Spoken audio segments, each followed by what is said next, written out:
No, you let go.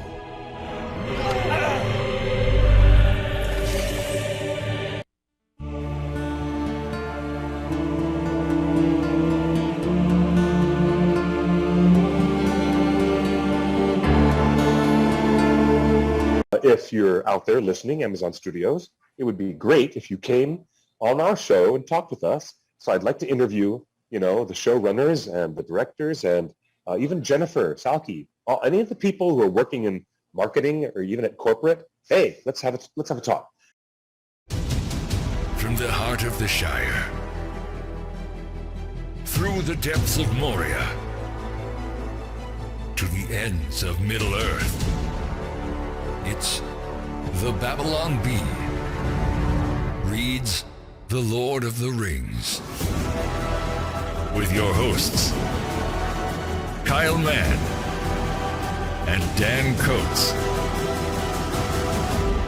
Welcome to the Babylon Bee reads The Lord of the Rings. This is Dan Coates, producer of the show. My co-host Kyle Mann, who's the editor-in-chief. And we have Jonathan Watson of theonering.com, not net. We've got our two fan sites. We have theonering.net and theonering.com. Now, before I really get into this, I don't know anyone personally at Torn. They could be really great people. I have no idea. I don't know any of them personally, and I have nothing against them personally. But I will say that whoever has been running the Twitter account of late has not been doing so in good faith. This was something after I announced that I was going to be making this video.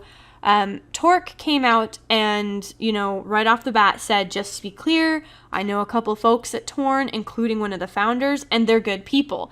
We've had our run-ins in the past, but have buried the hatchet. Now we run the sites differently, as our focus has always been more on the original works of Tolkien.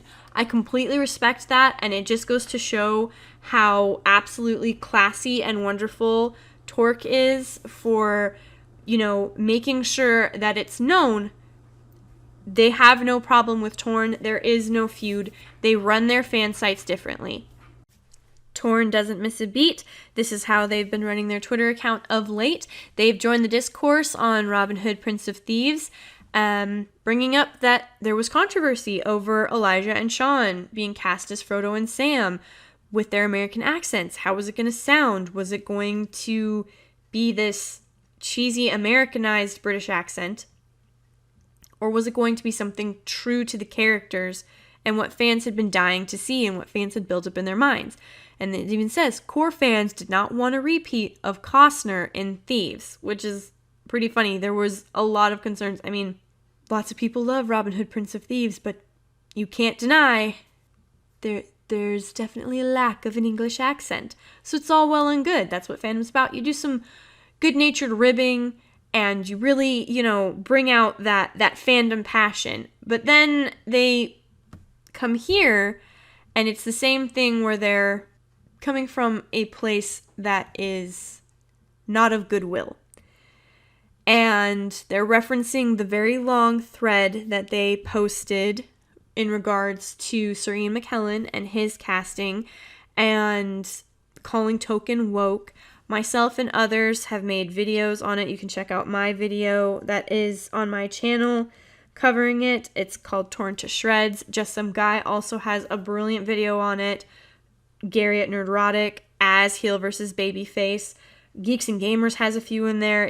There's so many out there. I highly recommend all of them. Anna, that Star Wars girl, did one as well. They're all really, really great.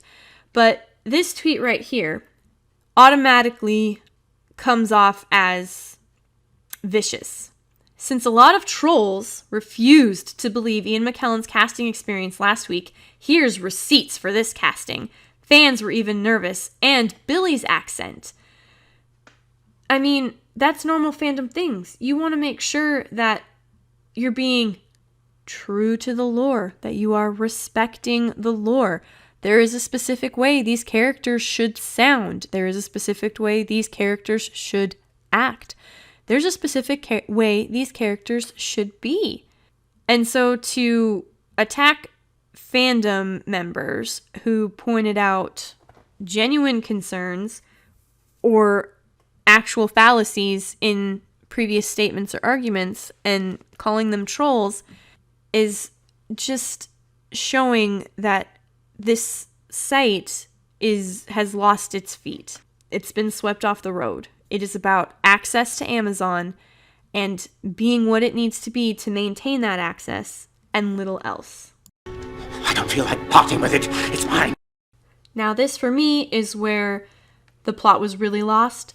They call out Gary at Nerdrotic, who never called Tolkien woke, who never attributed that label to him in any way, shape, or form, called OneRing.net out for the fallacy in their arguments. Tolkien was a devout Roman Catholic. He would not be woke. Woke and Catholicism are in direct contradiction in just about everything that they teach. And to sort of shy away from the long thread that they had made the previous day and redirect the conversation, as it were, they put the onus on all of us. Rather than offering their definition of woke, they demand it of everyone else. And that's not how discourse is supposed to work. And what's truly disheartening is this was in direct response to a tweet where they had put their foot in their mouth by calling just some guy out and saying that he was using coded language for racist perspectives. It's really disheartening when you see this sort of disingenuous gaslighting occurring. This is just some guy's tweet saying that this isn't what fans are concerned about. They're worried that Amazon isn't going to respect the lore, and OneRing.net's response was, respect the lore is becoming coded language for racist perspectives on a text that never describes color. Did that go the way you thought it was going to go? Check out Just Some Guy's video on this. He dives deep into it. I won't go into too much of it here, but they do in fact describe color. Tolkien did describe color. They did get called out on this, but that just led to, again, this tweet where they attempted to gaslight and change the narrative and distract from what they had accused Just Some Guy of and the entire storm that they had made with their thread referencing Tolkien as woke. But this is how their site has been run. Now, don't get me wrong. They have had lots of great information. They do, like I showed you before, they do have some of those more lighter tweets, but there have been few and far between of late. And then I was blocked. And so I can't really say anything much after that fact because I was in fact blocked for calling them out for a completely different thread with someone named Anna Maria. Now, Anna Maria's profile is protected, and even if it wasn't, I wouldn't want you all to go over there. This is something that has been called out by many, but I'm going to point it out here as well. In this thread, she says a lot of terrible things about the fandom, about Lord of the Rings, and about Tolkien himself. Specifically here, she says that he was racist as shit and probably homophobic and deliberately based orcs on Mongols. This has been debunked several times. Tolkien was not a racist. He fought in World War I. He's a veteran of World War I. Furthest thing from racist. He was probably homophobic. That didn't exist back then. I sincerely doubt that he was terrified of someone who was of same-sex orientation preference. So this is just a disingenuous argument, and it goes through and gets quite a bit worse, actually.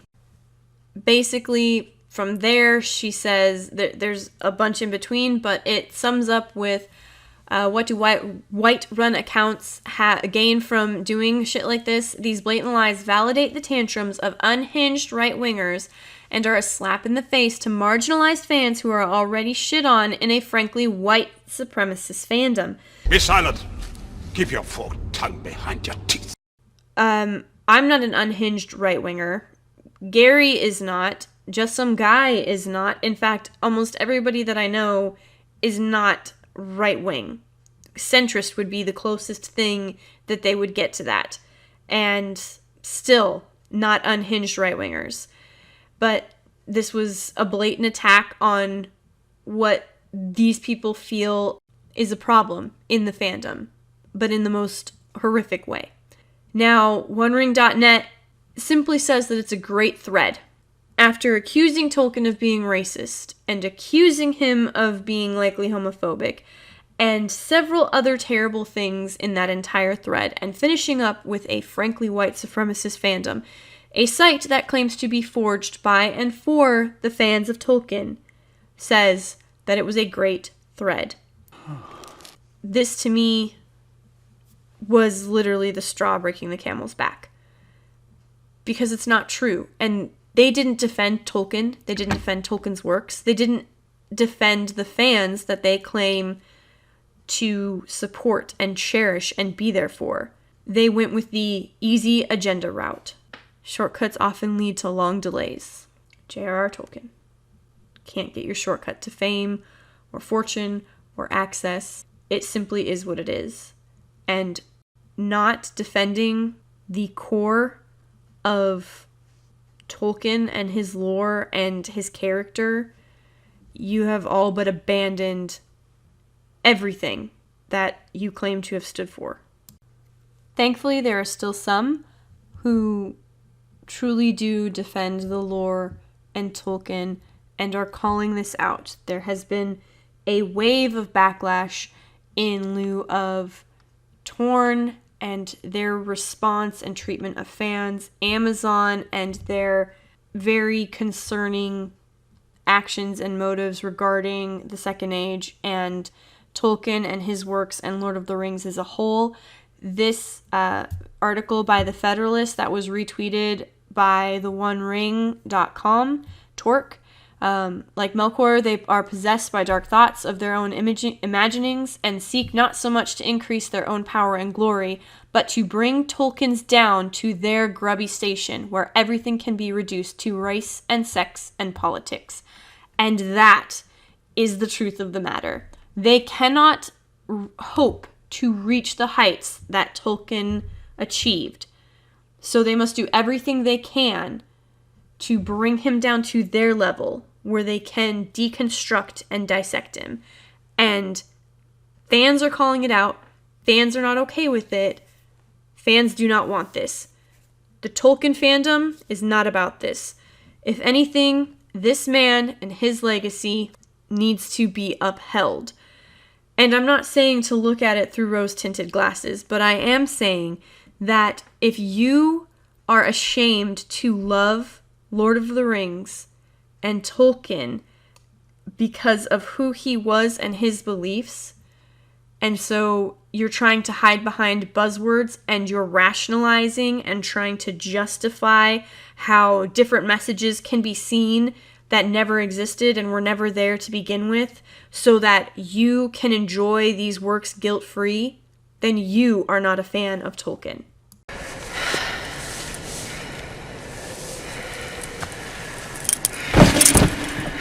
But thankfully, more and more people are taking notice of the OneRing.com. They're being more active. They're being more engaging.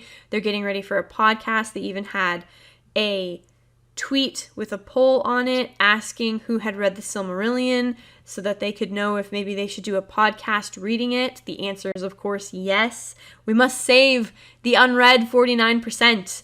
And it will be fantastic. So they are doing the right thing by trying to gather information, build up the fan base, and let you, no matter where you stand, whether you don't know anything, you're a normie, you're pretty well versed in it, but don't know everything, you can maybe speak Elvish like just some guy and Gary. I mean, and everything in between and on the outsides of those as well.